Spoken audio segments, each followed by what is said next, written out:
আরো যারা এটার সাথে জড়িত তাদের প্রতি কৃতজ্ঞতা জানাচ্ছি। প্রতি বছরের ন্যায় এবছরও সুন্দরভাবে আজকের এই অনুষ্ঠানটা চলছে, ভবিষ্যতে চলবে, কিয়ামত পর্যন্ত এটা অক্ষুণ্ণ থাকুক এ দোয়া করি।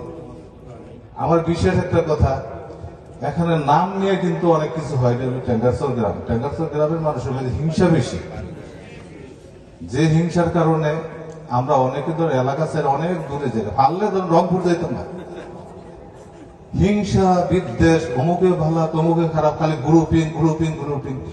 এই জন্যই গত 5 তারিখে সরকার পরিবর্তনের হওয়ার পরে আজকের দিন পর্যন্ত আমি বলি নাই আমার সাথে আপনারা আসেন, একটা মিছিলে আসেন, মিটিং এ আসেন, বিএনপির মিটিং, আমি বলি না, কাউকে বলি নাই। যার যার ভাবে হ্যাঁ চলতেছে চলুক, চলেন, কিন্তু গ্রামের মেয়েদের ঝামেলা সৃষ্টি করেন না, মারামারি কাটাকাটি সৃষ্টি করেন না, অযথা কোন নতুন করে কোনো ইস্যু সৃষ্টি করেন না। ভালোভাবে চলেন, আপনাদের ইজ্জত আমিও করবো, দরকার আমি নিজে আপনাদের কর্মী হিসাবে কাজ করবো, এলাকার উন্নয়নের জন্য কাজ করবো। আমার চেয়ে বেশি কিন্তু ক্ষতিগ্রস্ত আপনারা কেউ হন নাই, আমার গজারও বদলা হইতো না। আমার বাবার কবরে, আমি বড় সন্তান হিসেবে আমার বাবার কবরে নামার কথা, গোসল দেওয়ার কথা আমি পারি নাই। আমার হাতের মধ্যে হ্যান্ডকাপ লিয়ে বাবার জানাজা দিতে হয়েছে, প্যারোলা হিসাব পুলিশ ছিল। তা আমি তো বিএনপির কর্মী হিসাবে ধরেন ক্ষতিগ্রস্ত, গরজ হইতে পারি না।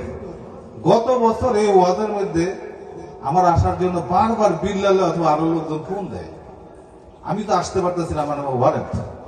আমার বড় ছেলের পাঠাইছে, বড় ছেলে আব্দুল্লাহ মাহমুদ শাওনরে পাঠাইছি, আবার এনে কিছু লোকজনে বলে দিচ্ছি যে আমার ছেলের খেয়াল। আমি ওই যে চেয়ারম্যান সাহেব বলছি খেয়াল, যদি আমার ছেলের আবার এত উঠে নিয়ে যায় এক ঝালা।